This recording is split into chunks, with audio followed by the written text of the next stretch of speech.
Hi, welcome to One Word a Day. I'm Sophie, your pilot into the universe of Chinese. We are going to continue our discovery journey, learning on one more Chinese expression a day. Yesterday, we talked about, the four cities in China that I call it tier one Chinese cities. I don't know what's happening over here. Okay, so it was considered off-chain. Normally, I will take one character from the previous day and use it on the next day's expression, at least sharing one character. So there was a jump of yesterday because I really want to complete the thought of based on 双城记, the major cities in China. So 北上广深 was introduced. It's off-chain. There's no shared characters over there, except the shared concept. They are all cities in China. Today, we're going to continue on this chain. From yesterday, we have 双城记, and today we have 双全. It's a particular good meaning in Chinese, 智勇双全. If you award this expression on any person, it's a great compliment because very small percentage of a population would have both the wisdom, the intelligence, and 勇, the valor, the action. So if you can think, but you can also act, that's like perfect, double complete. We call it double complete. Basically, these are the two dimensions of human development, human traits, right? Development of major measurements on humans, whether you're intelligent, whether you're brave, or you can take actions. And if somebody have both, they are considered double. Okay. 智. The ancient one is a little bit different because sometimes along the history, ancient renderings were not preserved on any written record, at least known record, right? So this one was the closest found. And you can see it's a range a little bit different. So contemporary Chinese, we have the 史, which is this portion about, you can visually see this is the arrow, and this is the mechanism that place the arrow on to shoot. So this is almost like a trigger or the most arrow shooting part. So this is a 史, and then the right side is 口. Okay, this is a mouse symbol. We have seen that a lot. And the bottom here is a sun symbol. And you can see here, it's not exactly sun. It's 白, so sun with one sticking out, sun ray. So Chinese sun ray, just one ray, one spike is enough to show that's something coming out of the sun, the energy, the light coming out of the sun. We don't need to draw out the whole, the sun like this, all directions. So that's 白, means whiteness. So basically it's the color of the sun. So we have the three elements here depict, still preserved in this contemporary Chinese. And this part was something from another character, was left out eventually. And this is about the speaking, about, this again, from the perspective of the viewer of this character. So the viewer basically standing on the bottom of the frame of the character. And the further on the top, it's supposed to be further away from you, from the perspective of the user of the language. So here, this little bit S-curved line. So here is a buster of Chinese myths of where only blocky, only vertical, horizontal line. Not true. As you can see here, we have curves.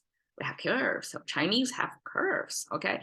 So this a little bit slight curve in there actually means a whift of air or breath actually coming out of you. So from here, your perspective from lower frame going out further. So this is depicted, have to be vertically, right? So in this 2D world, there is no depth like going further away from you. So the depth expressed vertically. And then the two horizontal lines simply be either the blockers of the breath, which is the sound making mechanism in your mouth, the tongues, teeth, lips, all create this air tunnel, change to make different pitches, different sound, vowels, consonants, all that. And then the sound bites eventually go out of the of the chamber of the sound making device on you, right? So this is basically depicting the speaking function. So we have the mouth already, the main organ for speaking or representing a person. Chinese, we do mouth count. We don't do head count. We count a person boiled down to the mouth. I mean, imagine that, okay? So, okay, how to picture the whole 4 figures here as something related to intelligence.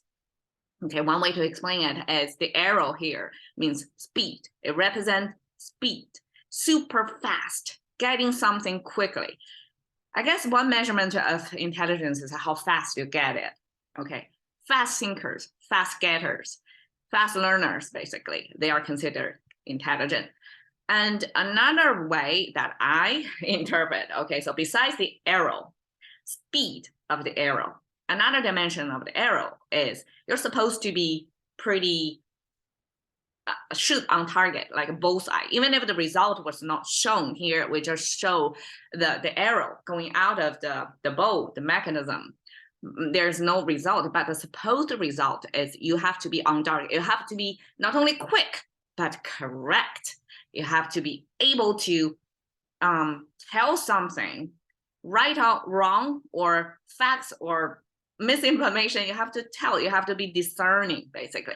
You have to be on target in your knowledge or what you're talking about, right? And mouth is kind of way, because how can you tell a person is intelligent if they get it without giving you feedback, rephrase it, talk back? I mean, not a talk back in English, talk back, but give you feedback. How are you going to tell? You cannot, right? So mouth symbol have to be there, and the speaking, the sound, the breathing, the sound of speaking, that's the output from a person. That's how you can measure intelligent or not. And then this white color from the sun, we can view it as energy, or we can view it as clarity. So a mind who can speak the mind with a clarity, as if shine on the, under the sun, that's considered wise. So all these packed into, okay, how Chinese define what is considered wisdom. You have to be fast, you have to be on target, you have to make it clear, and a good communicator, right? Basically, if you understand, but you cannot say it, there's no way for people to tell, right? Okay, Yong, I translate as a valor, or it's about courage, especially wartime. You have the courage to overcome your fear. So that's considered Yong. And Yong came from these 2 symbols. The right one we came across many, many times. It's kind of like a raking tool, it's a farming tool, commonly used. And because ancient times of farming mostly is a muscle work. So that farming tool eventually means muscle, means your physical output. So that's Li, means power or energy output, right? So that's production, the energy source, like how you can toiling on your farmland. So that's represented by this farm symbol. The left is the bucket. Okay, so contemporarily when we have bucket, do we ever use bucket? Not much anymore, right? I mean, we have basins. I mean, I have basin over here. I don't really have bucket. Bucket was used probably in the back for farming as well, because it have to, before automatic water irrigation tunnels, everything go by, take use of gravity and, tunneling out water sprinklers. I mean, not even possible back then, right? Farming, besides raking on the soil, you have to be able to irrigate them kind of manually through carrying water within the bucket. So this is common farming tool as well for irrigation. And here is an image of, a little bit this shape of wood panels. So paneling, you can see here by these lines, that looks kind of intricate. And then here the horizontal line is the handle of the bucket. So I imagine farmhands would use either a long stick to hold the bucket on each end, and you can just carry it, or you have to hand hold 2 buckets one in each hand to hold it to your crops. So I don't know about this hook thing. It could be a stylized to add some element to decorate, or I don't see a utility from it. But that bucket was the sound maker paired with the muscle power symbol. Together, it's something in action. And now we know here this bucket also can be a muscle symbol, right?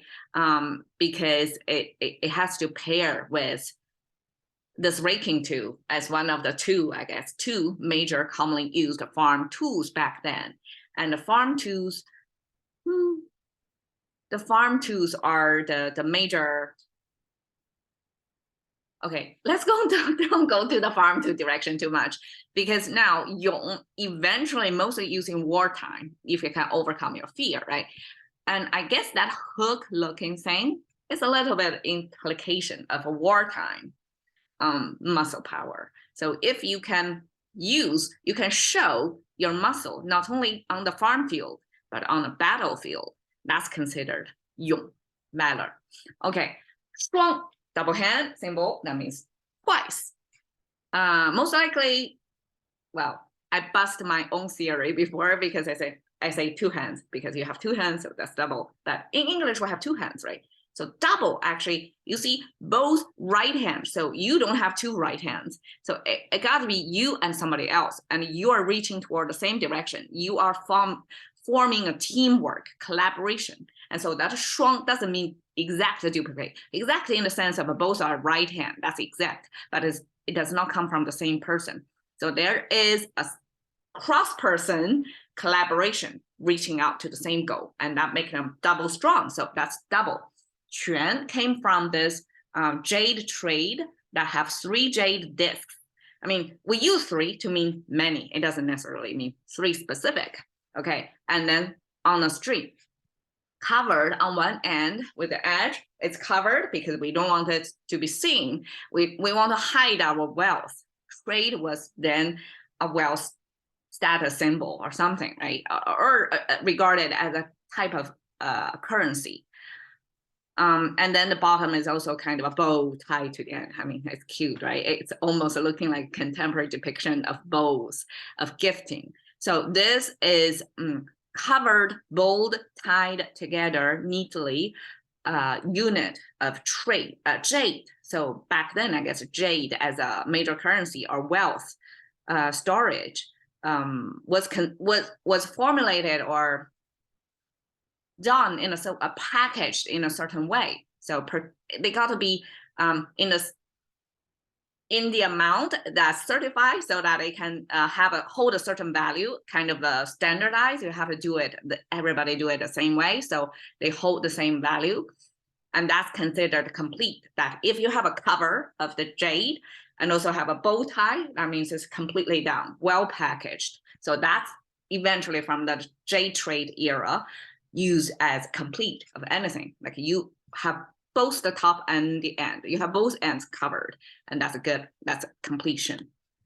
Okay, so we have 智勇双全 translated as wise warrior. So warrior is somebody who has muscle power, who can fight, who is a good fighter. But at the same time, the fighter doesn't go far in a wartime because it's too complicated, and one single individual cannot fight the whole war, right? It has to be a collaboration, and there are a lot of strategies and tactics deployed during the war. So mostly it's a brain power plus logistics, right? And plus valor that kind of determines multiple elements at play to determine the result of a war.